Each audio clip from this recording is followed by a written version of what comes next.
শুভ সকাল।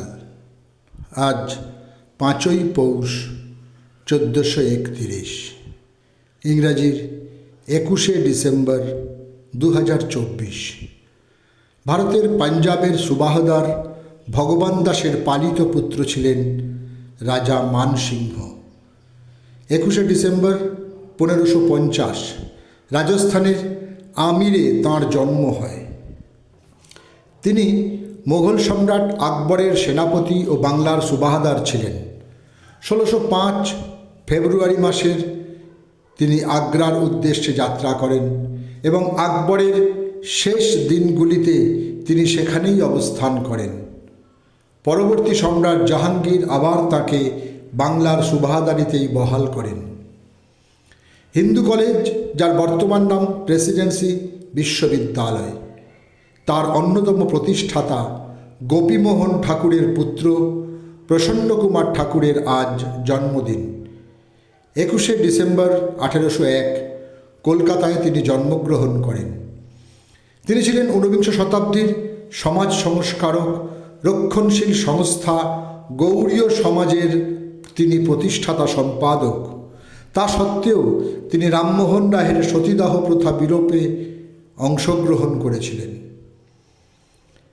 21শে ডিসেম্বর 1827 হুগলির বাকুলিয়ায় জন্মগ্রহণ করেন কবি, সাহিত্যিক, সাংবাদিক ও প্রবন্ধকার রঙ্গলাল বন্দ্যোপাধ্যায়। তাঁর মৃত্যুর পর পদ্মিনী উপন্যাসের অংশ অগ্নিযুগের বিপ্লবীদের কাছে শ্রেষ্ঠ লাইন হয়েছিল, স্বাধীনতাহীনতায় কে বাঁচিতে চায় হে, কে বাঁচিতে চায়, দাসত্ব শৃঙ্খল বলো কে পড়িবে পায় হে, কে পড়িবে পায়। 1854 21শে ডিসেম্বর সিলেট জেলার তেঘরিয়া গ্রামে জন্মগ্রহণ করেন বাংলাদেশের মরমী কবি ও বাউল শিল্পী হাসান রাজা। অধিকাংশ বিশেষজ্ঞের মতে লালন শাহের প্রধান পথিকৃৎ ছিলেন তিনি।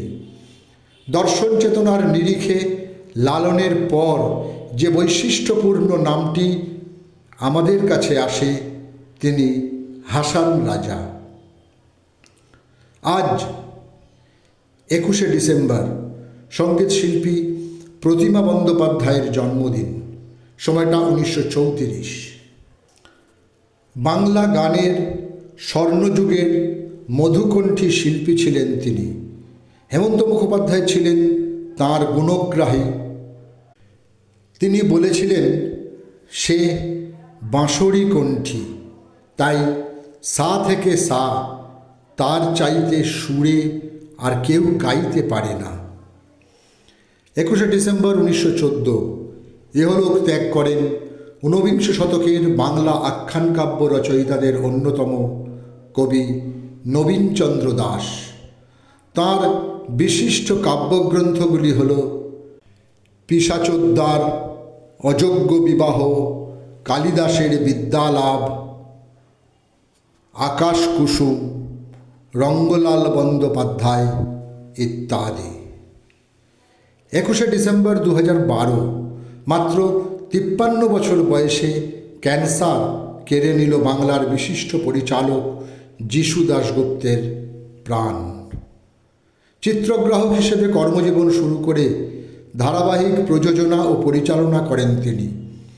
শিল্পী ও কলাকুশলীদের খুব কাছের মানুষ ছিলেন। খানিকটা ভুল বলা উচিত ছিল, প্রকৃতই মানুষ ছিলেন তিনি। তিনি ছিলেন অজাত শত্রু। 2017 21শে ডিসেম্বর সকালটা রাতের চেয়েও অন্ধকার হয়েছিল। সঙ্গীতপ্রেমী বাঙালিদের কাছে কিংবদন্তি শিল্পী জটিলেশ্বর মুখোপাধ্যায়ের মৃত্যুতে বাংলা সঙ্গীত জগতে তৈরি হলো এক রাস শূন্যতা। তাঁর সৃষ্টি আজও অমর। 21শে ডিসেম্বর 2021 90 বছর বয়সে কলকাতায় শেষ নিঃশ্বাস ত্যাগ করলেন কবি শরৎ কুমার মুখোপাধ্যায়। 20 শতকের 5 দশকের কাব্য আন্দোলনে সুনীল শক্তি সন্দীপন জুটির অন্যতম ছিলেন তিনি। তাঁরা ছিলেন মধ্যরাতের কলকাতা শাসন করা যুবক। তাঁর গ্রন্থগুলি হল সোনার হরিণ, মৌরির বাগান, সহবাস, রেল কামরার যাত্রীরা, ন্যাসপাতির গন্ধ ইত্যাদি।